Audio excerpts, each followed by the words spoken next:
Now, we did drive around in this area. We noticed a few other homes that were also partially destroyed. I think this is one of the worst that we've seen just in this area. We did see a lot of fire trucks heading that direction, speeding actually into that direction. So we're hoping to get a little bit more information on that. We do know that there are about 75 organizations out here monitoring the fires. A lot of the neighbors have actually remained over here. They told me that they were kicked out of their homes probably around 7 o'clock this evening, that police told them that they needed to evacuate. Wichita Police Department had us move away from the scene over there because they are worried that that building might collapse soon. And these still need to be outfitted with more equipment before they can hit the road. Also, these officers will undergo training before they can get these out. Well, it's not every day the news comes right to our front door here at KAKE Studios. Now, as you can see on the floor over here, this is a little bit of the path that that truck took as it was coming into KAKE. So I'm stepping behind over here. They expect that it should take about a year to complete this project. Now, once again, I'm just going to show you just how gorgeous that looks. They actually want to have all of that clear. We're experiencing a little bit of drizzle going on. Take a look at this. I mean, you could see that there's a little bit of ice formation, you know, on grass, on bushes and trees. But let's pan over to the road over here. As you can see, it's looking a little bit slick. This World War II torpedo was once filled with unsightly graffiti. Hey, good morning. Well, I told you I was taking my protein shake so that I can work out, so I jumped on a machine. So we've actually seen a lot of people walking in, going to all the different venues, but first I'm going to give you a look. Well, it's over there, but look at that funnel cake. He's going to bring it over here for the camera so I can make Shane and Jamel jealous back in studio. Look how awesome that looks. Just around 6 this evening is when the smoke and flames filled the sky in the Highlands community.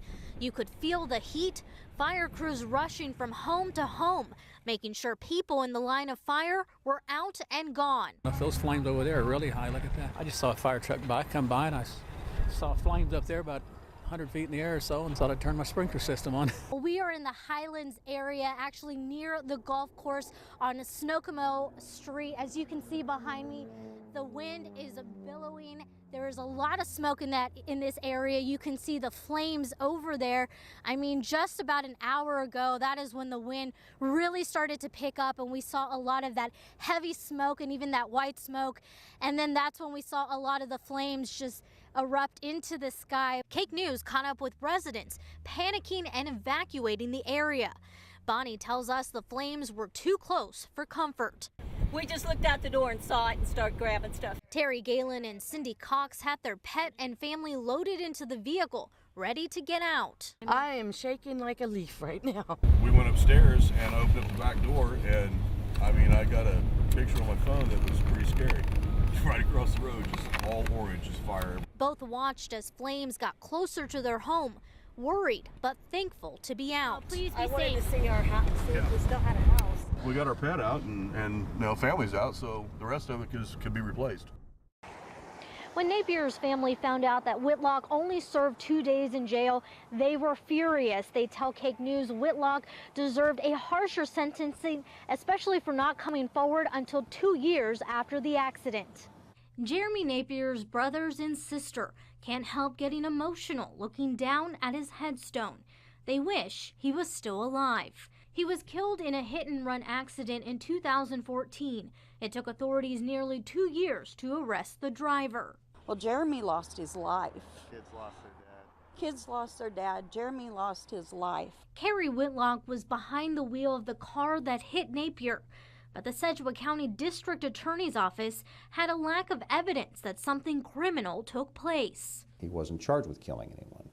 He was charged with driving away from the scene of an injury accident. That is a felony, and for that he was given a felony. He was sentenced to 30 days in jail, but after serving only 2 days, he was ordered work release for the rest of his sentence. He was going to spend 60 days staying away from his family, staying in a work release facility. Is that enough? Is that justice? That's what the law prescribes, and that's what I follow. Napier's family upset over this. I still don't think that was necessarily a good enough sentence for hiding for 2 years and not coming forward. And I just don't understand it. There's more like a slap in our face. Recently, a Hayesville mother received similar news about her son's death. She was told the driver involved in the hit and run would most likely get probation. That's not fair. He killed somebody. According to the DA, when there's little to no evidence to prove any crime, the charges don't always sit well with the victims and their families. But if those kind of things don't exist and it's simply an accident, there's no crime that we can charge somebody with. Families who have lost loved ones hope in the future for stricter hit-and-run penalties. Something needs to be changed where this doesn't happen to any other families. Now, several states have changed their hit-and-run laws, but the last time that Kansas changed their law was almost 6 years ago, making it a felony with some jail time. I love her. This is Jasmine and this is Aurora.